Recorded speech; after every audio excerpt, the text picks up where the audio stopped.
Hello. Short video just to show how you can put an extension speaker on the back of a present Lincoln. This is a present Lincoln I've got on the bench here. It's the Mark 1. It's got the MRF 477 transistor in there. The later version had the MRF 455 in it, and then along came the Mark II Lincoln.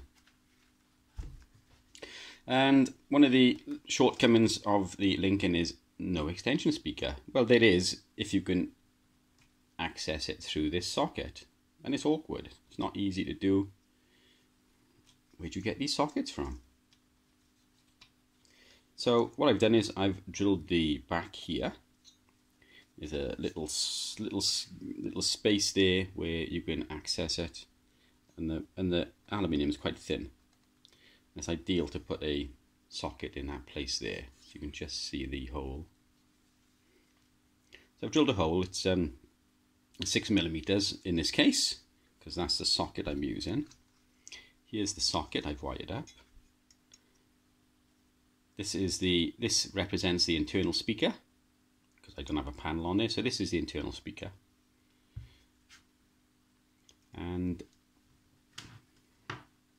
this here is my extension speaker, which runs up to an extension speaker I got underneath the shelf here, and it's what I use, for doing radios like this, where the panels are off and I don't have a speaker. Of course, this Lincoln didn't have an extension speaker, so I couldn't plug one in. So this is just to show how to connect one up to a Lincoln or any other radio if you want. So I shall draw the circuit. It's extremely simple. Let me just draw it first, and then I'll show you it on this one. So we have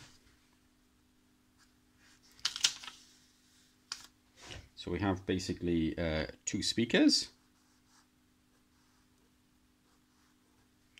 That's the extension speaker. This is the internal speaker of the radio. The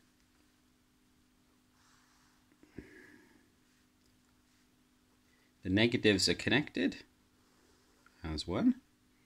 So that is the negative of the radio, which is the black line, or the black wire in this case.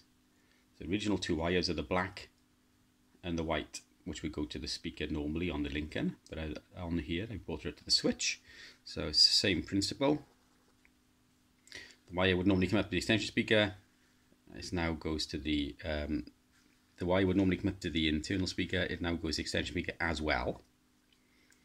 So you can see there are two wires, a black and a red. That represents that. And then off there we've got the positive of the extension speaker and the positive of the internal speaker, and those are the two that are switched. So we then have the positive from the original speaker wire, which in this case is the white. This is the one that gets switched. So this is the common. Right. That's the common. This is the switch. It's basically a two-way switch.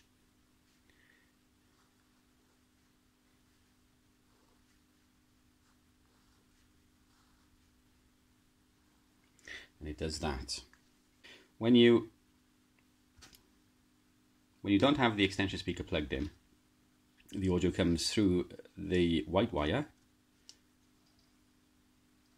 to the switch, and the switch is closed on this side, and it makes its way through to the internal speaker, up and back to the negative, which completes the path. When you plug the extension speaker in, that disconnects the internal speaker, and the switch then is basically flicked over, and the path is then up through to the extension speaker, around, and the path continues to the negative.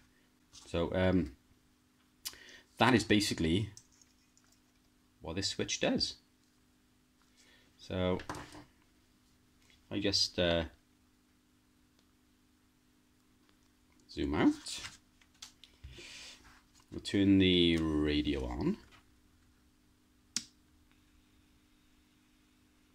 We're on 28 megs. Makes no difference. And you can hear, let me just turn it up. That's FM, like popper.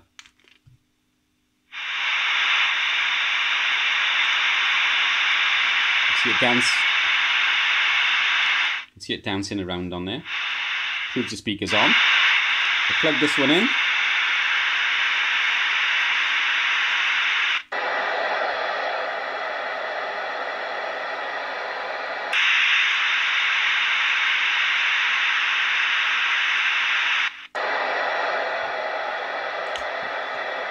And that's the speaker I got bolted underneath the bench here, underneath the tabletop.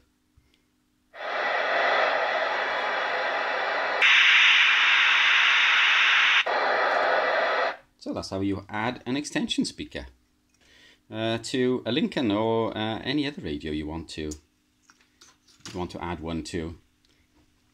In the case of the Lincoln, there is an insulator, it doesn't need one, but in a lot of radios where the chassis is floating, you would have to have an insulator around you. A lot of the extension speakers come with a little plastic insulator. The mounting hole is made a little bit bigger, the insulator is put through, and then this goes through the center of the insulator, so that the outside here doesn't short to the chassis. But in the case of the Lincoln, it doesn't matter because the chassis is negative. So yeah, we just need to pop that. We just need to pop that in there, like so. Put the little nut on, do it up, and away we go. I've got to tidy the wires up first and put a bit of heat shrink sleeving on them. But that's all it is. It's as simple as that. Thanks for watching.